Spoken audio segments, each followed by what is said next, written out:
Украіна б'е па расійскім нафтавым экспарце. Гэта пажар чарговага нафтавага рэзервуару ў порце Усть-Слуга пасля адной з 6 атак украінскімі беспілотнікамі ў апошнія 2 тыдні. Паводле кіраўніка Цэнтру супрацьдзеяння дэзінфармацыі Андрэя Каваленкі, прынамсі 30% рэзервуараў у Вусть-Лузе былі пашкоджаныя ў выніку апошніх атак на расійскі порт. У першым тыдні красавіка экспарт Расіі нафты праз парты Усть-Слуга і Прыморск упаў на траціну. Беларускі таксама вынікае з інфармацыі супольнасці чыгуначнікаў Беларусі. Адгрузка беларускіх нафтапрадуктаў праз міжнародны пункт Езярышча Завярэжжа у дні атак скарацілася больш, чым удвая. Замест 14 саставаў штодзённа адпраўлялі толькі 6. Усть-Слуга і Санкт-Петербург асноўныя зараз марскія брамы Беларусі для беларускіх нафтапрадуктаў. Гэта не фатальны, канешне, удар, але гэта ўсё такія адна з тых рэчаў, якія адкусваюць яшчэ больш ад прыбыткаў, якія Беларусь атрымоўвае з экспорту нафтапрадуктаў. Нягледзячы на гэта, беларускія НПЗ прынамсі часова атрымліваюць звыш прыбыткі. Сусветныя цэны на нафту ўзляцелі да $96 за барэль пасля закрыцця Іранам Хармузскай пратокі, што прапускала 5-ю частку сусветнага аб'ёму нафты. Гэтак Тэгеран адказаў на абстрэлы з боку ЗША і Ізраілю. Паўстаў дэфіцыт нафты, выраслі цэны.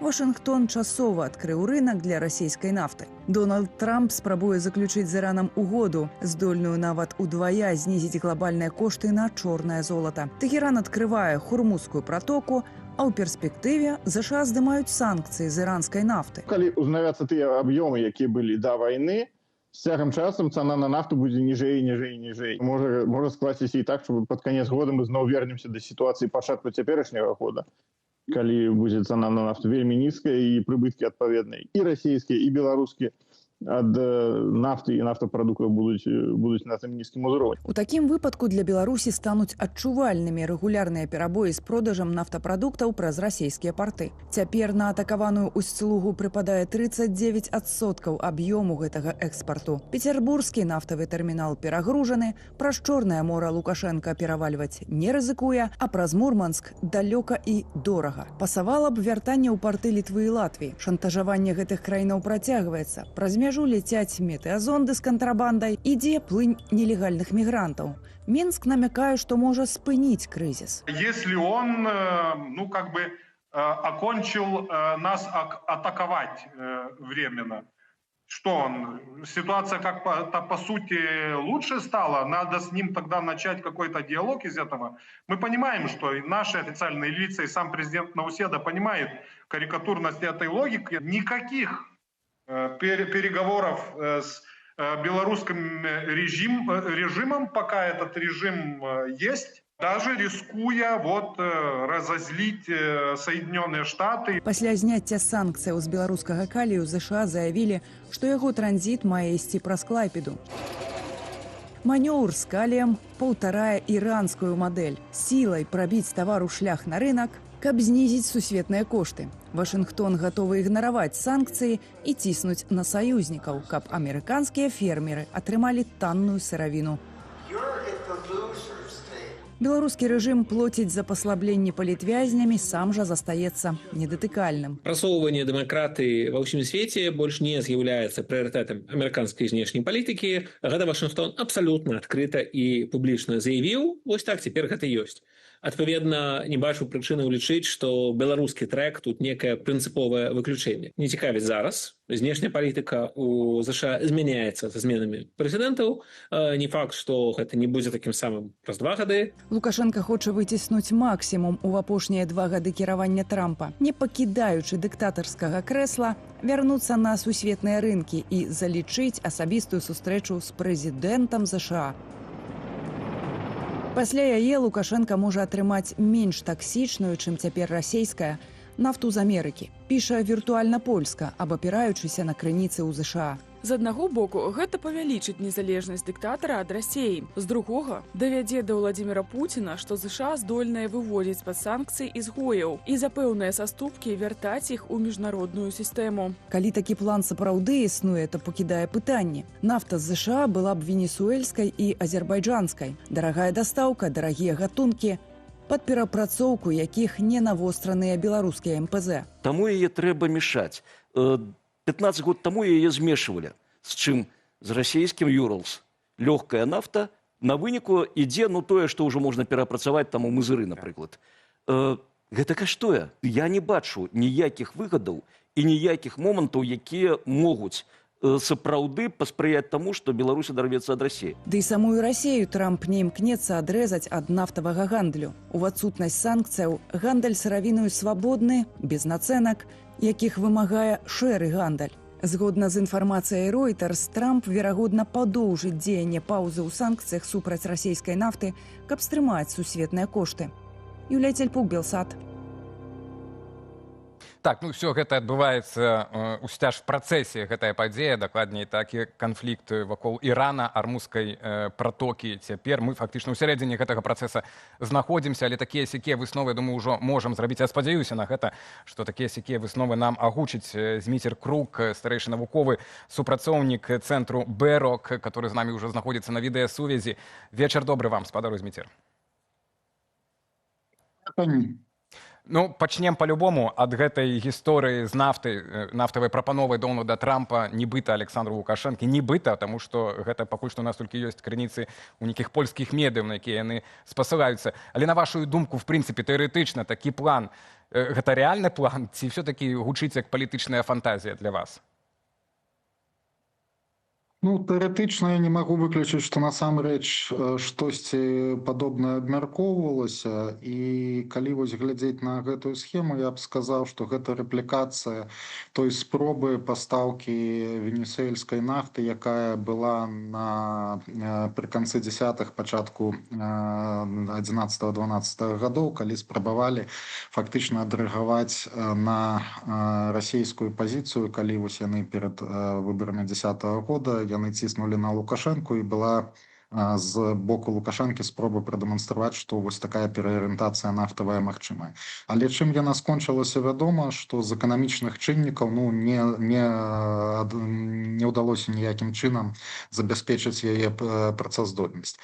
Таму зараз вось галоўны мой тэзіс будзе ў тым, што гэта можа абмяркоўвацца, але гэта перш за ўсё палітычны інструмент, гэта не эканамічны інструмент, а толькі ў другую чаргу тут эканамічныя падставы, эканамічныя фактары могуць улічвацца. Галоўным чынам гэта палітычны леверидж, з дапамогай якога бакі спрабуюць знайсці нейкую цікавую для абодвух бакоў пазіцыю.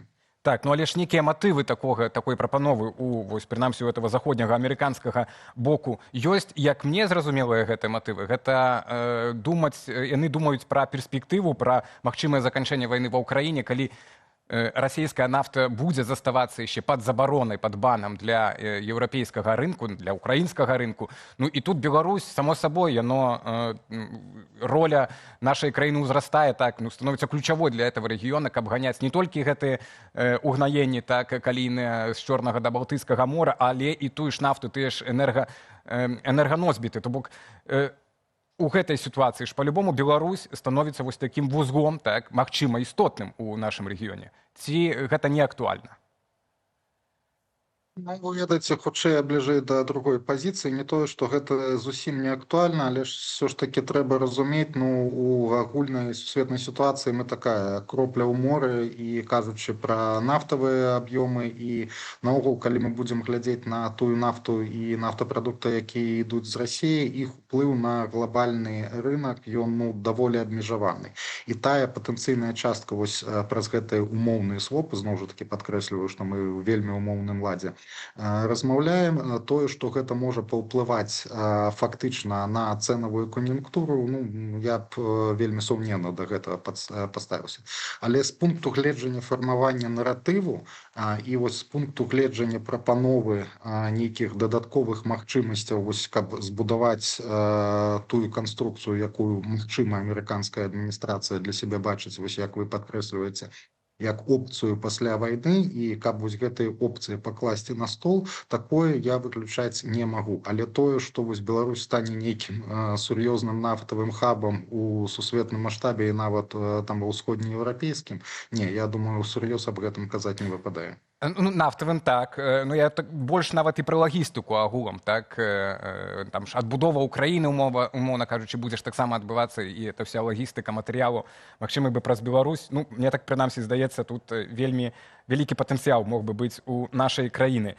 Калі казаць пра вось цяперашнія падзеі вакол беларускага экспарта, так, і, па-першае, падзеі ў Іране, ну, а другое, гэта знішчэнне партовай інфраструктуры ў Расіі. Мы тут таксама цягам тыдня біліся, лічылі з калькулятарамі, дык якія ж гэта страты, ці наогул гэта страты ёсць для беларускай эканомікі. Ці можна ўжо сказаць, што это дацягвае гэта яшчэ да чорнага лебедзя для беларускай эканомікі, ці не дацягвае вось эта сітуацыя з экспартам праз расійскія парты? Ну, як заўжды, эканамістаў не любяць, што наўпрост не адказваюць, і я тут гэтай тэндэнцыі паддамся. Хутчэй не, але да канца не зразумела. Зноў жа такі тое, што ў вашым сюжэце было прапанаванае, так, на сённяшні дзень значная частка партовых магутнасцяў яны не могуць выконваць сваю функцыю, але наколькі трывалыя гэтыя пашкоджанні і ці будзе вось гэта працягвацца такая сітуацыя, скажам, на працягу ўсяго 26-го года, ці будзе яна пагаршацца, ці наадварот неяк палепшыцца, ну, тут больш знакаў пытання нашмат, чым адказаў. Ну і другое, ў дачыненні да Беларусі, што б я яшчэ падкрэсліў, што ў мінулым годзе, нават калі вось не настолькі інтэнсіфікавалася праблема з менавіта партовымі магутнасцямі, як следства атак з боку Украіны, што для Беларусі так вялікая праблема сталася з экспартам нафтапрадуктаў. Мы, паколькі гэта такая тайна за сям'ю пячаткамі, дасканальна не ведаем усе механізмы, усе фактары, якія за гэтым стаялі, але па ўскосных адзнаках у Беларусі ў мінулым годзе, ну, прыкладна адсоткаў на 10 экспарт нафтапрадуктаў скараціўся і да гэтага. Таму у параўнанні з мінулым годам, хутчэй за ўсё, яшчэ будзе пэўны негатыўны адбітак, але ну, наўрад ці ён будзе вось істотна змяняючы правілы. Калі расійская, тут яшчэ адваротны бок трэба паглядзець, калі вось цэны на нафту на падвышаным узроўні захаваюцца працяглы перыяд і большае пашкоджанне інфраструктуры не адбудзецца, ну, калі рускія будуць у стане хаця б тыя аб'ёмы, якія сёння ёсць, падтрымліваць экспарту, гэта якраз такі з іншага боку можа пэўным пазітыўным чынам паўплываць і на Беларусь, і на магчымасці апрацоўкі нафты. Таму вось у суме, калі ўзважваць все сцэнары і іх імавернасці, якія мы зараз хуценька абмеркавалі, ну, я б сказаў, што вось мы прыкладна ў статус-кво з найбольшай імавернасцю будзем знаходзіцца, але адхіленне і ў той ці іншы бок, яно, на жаль, цалкам верагоднае, пакуль я не бачу вось адназначна ўхілу ці туды, ці туды. Ну і Літва, натуральна, бы неяк дапамагла бы ў гэтай сітуацыі, ну, з гэтага статус-кво, ну, прынамсі в плюс, так? Ці вось допуск да літоўскіх партоў, это вот, як, ну, ці сапраўды гэта нейкая палачка-выручалачка для беларускай эканомікі ў дадзены момант, ці гэта вот все-таки нават калі это адбудзецца там до конца года у выніку гэтых цяжкіх перамоваў, мы ведаем, як колькі это цяжка і пакуль што нават паводле многіх экспертаў беспрасветна, але нават калі гэта здарыцца, ці гэта неяк кардынальна штосьці памяняе беларускай эканоміцы? Мяняе. Ну, наколькі кардынальна тут зноў жа такі ў дэталі можна паглыбляцца, але давайте яшчэ на всякі выпадак падкрэслю, мы ў вельмі умоўным ладзе кажам, але калі такое адбудзецца, ну, у дачыненні да калійных угнаенняў, так, гэта быў бы значны такой шок для беларускай галіны па вытворчасці калійных угнаенняў і, адпаведна, цэны на фактычныя цэны вось на беларускія калійныя угнаенні яны б істотна падвысіліся, адпаведна лагістыка і транспартныя выдаткі яны падтаннелі. І зараз гэта, ну, было б вельмі дарэчы і для бюджэту, і наогул гэта б аказала такой падтрымліваючы эфект для ўсёй эканомікі. Казаць, што гэта кардынальна змяняе макраэканамічны стан, ну, для гледачоў скажу, што вось на пачатку года мы ўвайшлі ў дынаміку эканоміку рэцэсійную, не факт, што яна захаваецца на працягу ўсяго года, я нават наадварот схіляюся, што невялічкі плюс будзе, то бок гэта не пераварачвае ўсю карцінку, але трошкі палепшыць, пэўны кантрыб'юшн такі зрабіць пазітыўны, ну, гэта так, безумоўна, магло. І менавіта таму рэжым за гэта б'ецца, для яе гэта асноўная казырная карта, якую ён можа атрымаць, калі дасягне нейкага прагрэсу ва ўсіх гэтых гульнях. Пачатак года, рэцэсія эканамічная, магчымы там, вы кажаце, так, невялічкі плюс 1%, напрыклад, так? Але што гэта значыць для, ну, это вот у цэлым для эканомікі, што гэта значыць для людзей? Это вось калі эканоміка не развіваецца зусім, так, а стаіць на месцы, ці там нават з лёгкім мінусам, як цяпер. То бок, якім чынам беларусы звычайна гэта адчуюць, што першым, так? Это будзе падзенне даходаў ці рост коштаў? Самае першае рост коштаў, я думаю, што гэта ўжо адчуваюць, хоць у Беларусі цэны на паліва яны вельмі жорстка рэгулююцца і пакуль рост вельмі сціплы, але тым не менш гэта тое, што ўжо па факту адбылося, а цэны на паліва яны абумоўліваюць шмат якія цэны ў эканоміцы. І адпаведна нават ужо з тых падзеяў, якія адбыліся, вось такі інфляцыйны, не магутны, але пэўны інфляцыйны штуршок, ён нават на беларускую эканоміку паўплывае. Ну, яшчэ ў дачыненні да цэнаў, калі сусветныя праблемы з энергетыкай будуць пагаршацца, калі вось гэтая сітуацыя яна захаваецца там, скажем, на паўгады і цэны на нафту перайдуць кудысьці у дыяпазон звыш 150, гэта, падаецца, пакуль такі больш экстрэмальны сцэнар, але я таксама яго не выключаў, што яго яшчэ следствам будзе падвышэнне цэнаў на харчовыя тавары, што таксама даволі значна можа адбіцца на гаманцы беларусаў. Таму інфляцыйныя выклікі, на мой погляд, яны стаяць на першым месцы, а тое, што тычыцца заробкаў, тут пакуль ёсць такі супрацьлеглы фактар, які, ну, не новы, ён уже 4-й год на стале знаходзіцца, гэта так званы структурны дэфіцыт працоўных рук, які і штурхае заробкі ў Беларусі значна большымі тэмпамі, яны растуць апошнія некалькі гадоў, чым развіваецца эканоміка. Але нават у тым статус-кво, да якога дайшла беларуская эканоміка, вось 26-й год гэтая тэндэнцыя, гэты разрыў, ён значна паменшыцца. То бок той рост заробкаў, да якога людзі прызвычаіліся за апошнія некалькі гадоў, насалодзіцца ім, я амаль упэўнены, больш не атрымаецца нават у такім базавым сцэнарыі. А вось калі яшчэ дадаткова будуць праблемы, звязаныя з сусветнымі цяжкасцямі, перадавацца на Беларусь, то рост заробкаў можа вельмі істотна застапарыцца, ну і адпаведна той спажывецкі аптымізм, які, нягледзячы на досыць благі стан усёй эканомікі, захоўваўся, я амаль упэўнены, у 26-м годзе ён сыдзе амаль на нет. Ух, ну, яшчэ мне ёсць пытанне все-таки датычна, ну, ці Еўропа тут, бо прыгожае слова акрэслення статус-кво, інакш можна сказаць тупік, так, што эканоміка ў тупіку. Ну, але от Турчын, беларускі прэм'ер, працягвае все-таки спадзявацца, што і Еўропа адкрыецца, і Беларусь, нібыта адкрытая для Еўропы. Это пару тыдняў таму была заява, але вот у вас менавіта чакаў з вами размову, каб удакладніць, што ён вот заявіў, што заходні бізнес далёкі не ў захапленні ад таго, ад тых рашэнняў еўраструктуру, так, таму нам неабходна працягваць актыўна развіваць кантакты, не ўпускаць любыя вокны магчымасці, каб заставацца на еўрапейскіх рынках і нават там умацаваць нашыя пазіцыі. Вы ўсур'ёз успрымаеце вось гэтыя словы Турчына? Ці яны штосьці значаць, так? Ці это сапраўды такі стейтмент, палітычная заява на ўзроўні Беларусі, нацыянальная, ці гэта, ну, для галачкі заява, што тым больш нібыта Турчын там і не вырашае, ці адкрывацца будзе Беларусь на Еўропу ці не? Ці не запозна, скажем так, такія заявы?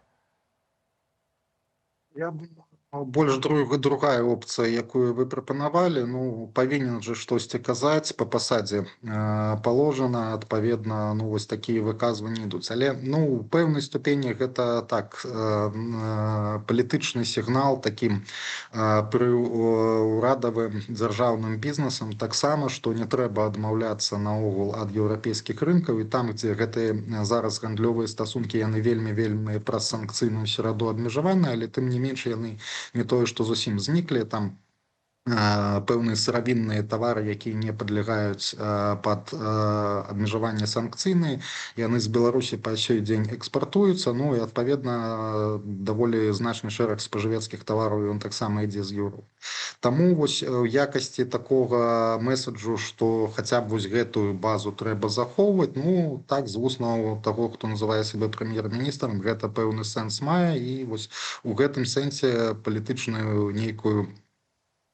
нейкі складнік тут ёсць. Але тое, што гэта можна трактаваць як вось спроба зусім перавярнуць сітуацыю і спадзявацца, што нейкая адліга пацяплення ў стасунках з Еўропы будзе, ну тут вы маеце рацыю, наўрад ці гэта вырашае Турчын, ён максімум мог такой свой спадзеў і пажаданне такого развіцця падзей у гэтым кірунку выказаць.